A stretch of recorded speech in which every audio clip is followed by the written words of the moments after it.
5 જાન્યુઆરીએ મહેસાણા દૂધસાગર ડેરીની ચૂંટણી યોજાવાની છે, જેમાં પરિવર્તન પેનલના અશોક ચૌધરી અને વિપુલ ચૌધરીની પેનલ વચ્ચે સીધો જંગ છે। ત્યારે આજે પરિવર્તન પેનલના 10 સભ્યોએ વિસનગરમાં પ્રાંત કચેરીમાં ઉમેદવારી ફોર્મ ભર્યા। જોકે એ પહેલા પરિવર્તન પેનલના 10 ઉમેદવારોએ ડેરીમાં આવી સ્થાપક અને હરીફ પેનલના વિપુલભાઈ ચૌધરીના પિતા માનસીભાઈ પટેલના પુતળા પર ફૂલહાર ચડાવીને તેમના પુત્રને હરાવવા આશીર્વાદ માંગ્યા હતા। અશોકભાઈ ચૌધરીએ કહ્યું હતું કે જે રીતે વિપુલ ચૌધરી અને તેમની પેનલે ડેરીના વહીવટ કરી ગેરરીતિ કરી અને તેને લઈને દૂધ ઉત્પાદકોમાં ભારે રોષ છે।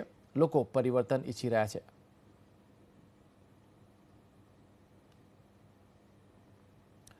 તો દૂધસાગર ડેરીની ચૂંટણી રસાકસીભરી બની રહી છે।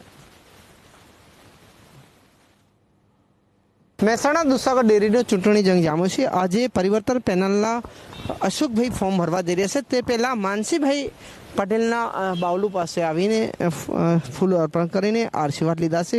જે વિપુલભાઈના પિતા છે ને ડેરીના સ્થાપક છે, તેમના જ પુત્રને હરાવવા માટે અશોકભાઈએ પિતા પાસે આશીર્વાદ લીધા છે। હું વાત કરીશ અશોકભાઈથી। અશોકભાઈ, શું કહેશો?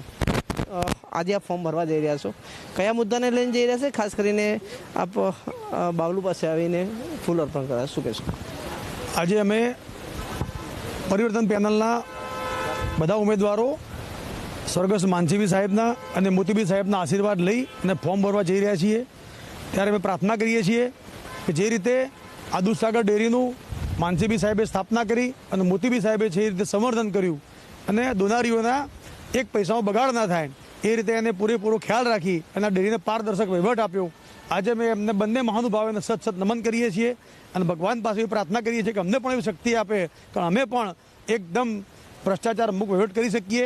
અને આ દોનારીઓ જે છે સવારે 4 વાગે ઉઠીને કાળી મજૂરી કરે છે, એ બહેનોને પૂરેપૂરા એમના દૂધના નાણાં મળે એ માટેનું પ્રયાસ કરવાની શક્તિ અમને ભગવાન આપે એવી પ્રાર્થના કરીએ છીએ। ખાસ કરીને આજે કેટલા ફોર્મ ભરાશે? આજે અમે લગભગ 15માંથી 10 સીટો ઉપર ફોર્મ ભરીએ છીએ। બાકીના 5 સીટના ફોર્મ આવતીકાલે ભરવાના છીએ। આવતીકાલ સુધીમાં બધા ફોર્મ ભરાઈ જશે।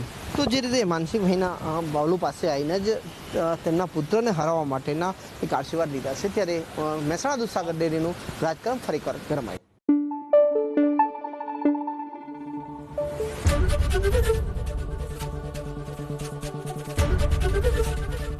એબીપી અસ્મિતા, ગુજરાતની અસ્મિતા।